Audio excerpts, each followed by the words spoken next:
Assalamualaikum warahmatullahi wabarakatuh.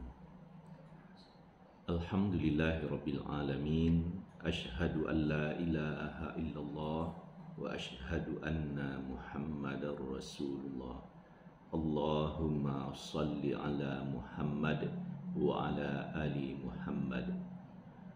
Rabbish rahli sadri wa yassirli amri wahlul 'uqdatam min lisani yafqahu qawli. Pendengar yang berbahagia, dengan izin Allah kita bisa jumpa lagi dengan rahmatnya yang amat luas. Melalui udara kita disatukan, bisa didengar, bisa ditonton. Kalau beberapa tahun yang lalu kan hanya didengar, sekarang bisa ditonton juga. Sebagaimana pengantar tadi, bisa dilihat di kanal YouTube RRI Padang dalam program Mutiara Pagi. Dari programnya menarik, mutiara berarti sesuatu yang indah, yang mahal, berkualitas, bermutu. Tentu ini adalah meraih kebahagiaan yang hakiki di dunia, juga menuju kebahagiaan yang abadi di akhirat. Nah, untuk itu semua, karena disebut akhirat, artinya adalah setelah kita di dunia ini berproses, terus nanti menghadapi kematian, kemudian di alam barzah, ya di alam akhirat. Di akhirat ada dua tempat yang luas, seluas langit dan bumi. Ada surga, ada neraka. Nah, sekarang kita hidup di dunia, ya pendengar sesuailah dengan umur masing-masing. Ada yang anak-anak, remaja, pengantin baru, yang sudah tua. Selagi kita hidup, artinya kita belum lagi dihadapkan kepada sakratul maut. Karena sakratul maut adalah akhir dari kehidupan kita. Harus juga dipahami, sakratul maut masing-masing kita makin hari makin mendekat. Saya terasa benar ya, ke RRI ini dari pekan ke pekan itu terasa sebentar saja. Kiranya sudah sekian tahun, ya mulai dulu tahun 90-an ke RRI ini, sekarang sudah 2024 ya. Berapa lama lagi saya bisa hadir di RRI ini? Hanya Allah saja yang tahu. Nah, jelang kematian sakratul maut, ada baiknya kita pahami apa itu sakratul maut. Bagi orang yang menghadapi keluarga handetolan yang dalam keadaan sakratul maut, harus ada keterampilan. Maka pagi ini topik kita itu adalah keterampilan menghadapi orang sakratul maut. Kata sakratul maut ada dalam Al-Quran, surat Qaf, surat ke-50, ayat ke-19. A'udzu billahi minasyaitonir rajim. Wa ja'at sakratul mauti bil haqq. Dzalika ma kunta minhu tahid. Dan datanglah sakratul maut dengan sebenar-benarnya. Itulah yang kamu selalu lari daripadanya. Sakratul maut kalau sudah datang jadwalnya dalam ketetapan Allah, tidak bisa lagi ditunda, tidak bisa pula dimajukan. Misalnya mau segera mati, ya tidak bisa. Sebenarnya kalau dari segi logika kan ada saja, dipotong saja leher segera mati. Tapi kan tidak semua orang bisa seperti itu.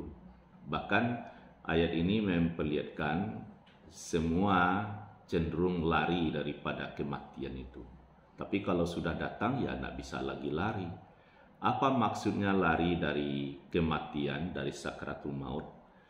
Misalnya, tatkala perut sangat lapar, kan berjuang untuk makan. Mengapa makan? Karena masih ingin hidup.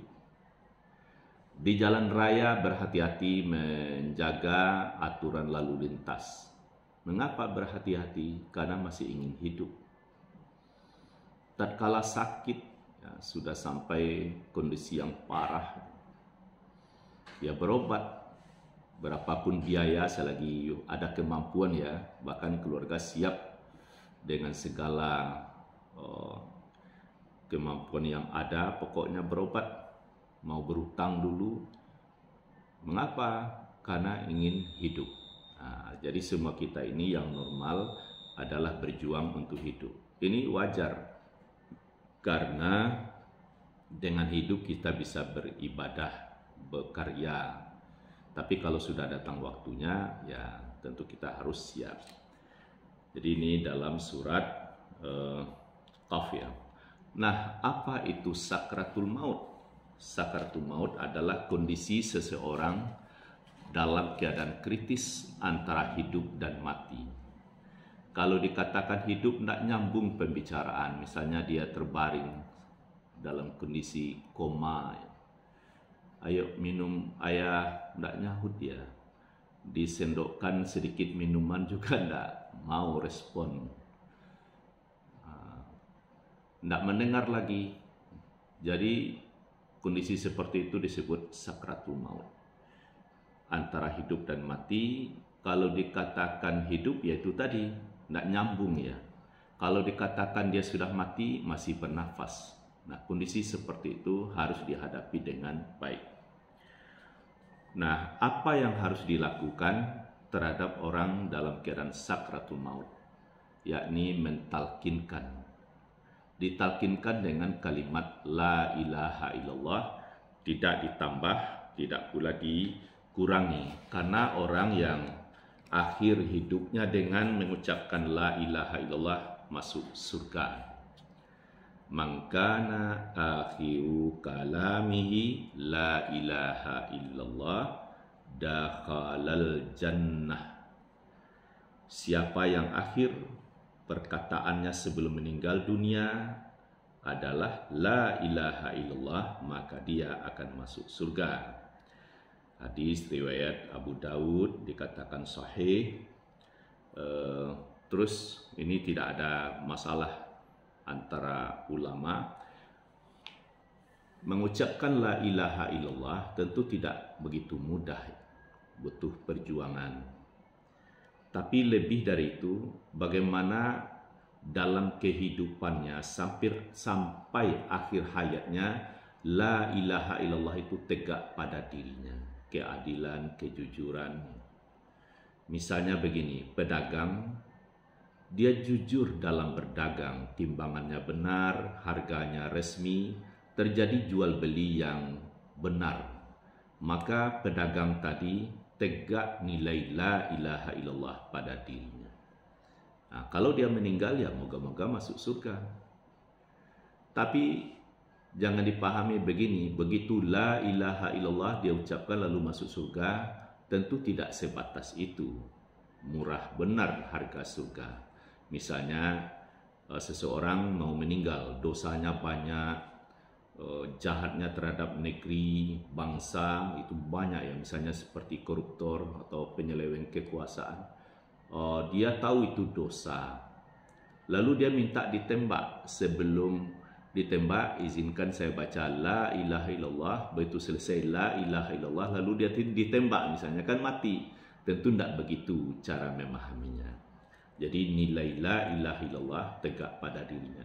Namun pada perjuangan hidup di waktu sakratul maut itu, iblis benar-benar berjuang untuk mengarahkan kepada kekafiran. Oleh sebab itu, tuntun dia dengan kalimat la ilaha illallah. Karena ini diperkuat juga dalam hadis Nabi, laqtinu mautakum la ilaha illallah. Talkinkan seseorang yang dalam menghadapi sakratul maut atau menghadapi kematian dengan la ilaha illallah. Nah, yang dimaksud jangan ditambah dan jangan dikurangi. Misalnya dibacakan asyhadu alla ilaha illallah, ya jangan. Memangnya dia mau disahadatkan, kan enggak? Atau begini, la ilaha illallah Muhammadar Rasulullah juga jangan, cukup la ilaha illallah saja. Atau jangan pula dikurangi Allah. Allah itu namanya mengurangi. Nanti akan dikurang lagi hu artinya dia Allah atau dia tambah parah. Jadi tidak usah berkreasi mau menambah atau mengurangi. Jadi lengkap dengan la ilaha illallah.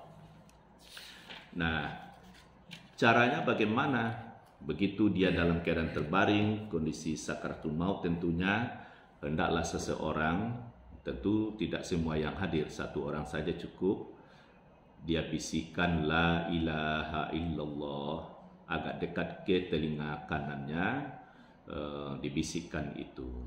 Dan jangan pula dia dipaksa, ayo baca, ayo dibaca lagi. Tidak, hanya diperdengarkan saja ke telinganya. Kalau dia ada respon, misalnya tampak lidahnya bergerak, alhamdulillah, berarti kita duga membaca la ilaha illallah. Kalau kedengaran la ilaha illallah, ya baguslah kalau kedengaran. Atau dia isyarat anggukkan kepalanya sedikit. Moga-moga dia paham apa yang dituntunkan itu. Nah, jangan pula diharap bahwa dia bisa membaca la ilaha illallah dengan mantap.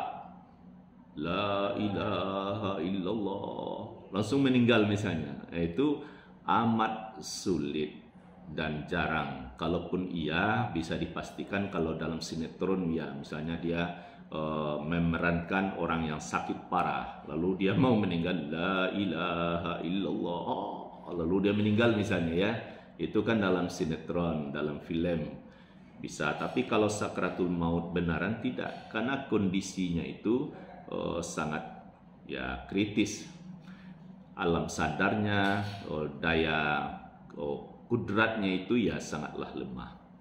Nah, kemudian orang sakratul maut ini nasibnya ada dua, menyedihkan dan menggembirakan. Kalau yang menggembirakan itu dia mendapat bisikan dari Allah bahwa tenang, jangan takut, kamu masuk surga karena istiqamah. Itu diterangkan dalam surat Fussilat 30:31. Maka ada orang dalam sakratul maut itu tampak wajahnya berseri, bahkan ada yang senyum. Ini pernah terjadi pada Uwaitu Buya Hamka ya. Dia meninggal dalam keadaan senyum, bahkan mendengar orang baca Al-Quran. Dia tidak bisa bicara sebelumnya karena lemas sekali ya. Antuklah kalian, dengarlah orang baca Quran. Padahal orang tidak ada baca Quran, tapi dia mendengar. Lalu dia senyum dan meninggal. Dalam surat Al-Anfal ayat 50, sekiranya kamu bisa melihat orang kafir apabila dia menghadapi kematian atau nyawanya hendak dicabut itu, dia dipukul oleh banyak malaikat atau dipukul para malaikat muka dan belakang. Maka dia merasakan pemandangan yang menakutkan. Al-Anfal ayat 50 ya. Jadi orang kafir waktu mau meninggal itu sudah mendapat pukulan yang banyak dari malaikat. Tapi kita tidak bisa melihat, dan itu harus kita yakini. Inilah rahasia beriman kepada yang gaib. Nah, selagi kita hidup ini, moga-moga sakratul maut kita model pertama tadi itu ya, mendapat ketenangan, bisikan dari malaikat, tenang, kamu jangan usah takut, kamu lulus ujian dunia, kamu masuk surga, kira-kira begitu. Tapi kalau orang kafir, ya kafir itu artinya luas ya. Tidak keluar zakat pada dia kaya, tidak menolong pada dia bisa menolong, menebarkan kebencian, bergunjing, berjudi, kan dilarang. Apabila itu dilakukan larangan-larang Allah, itu masuk kategori dirinya adalah pelaku kafir. Nanti waktu meninggal dipukul oleh banyak malaikat. Nah, setelah dibacakan la ilaha illallah, ada respon, alhamdulillah, sudah tuh kita tenang.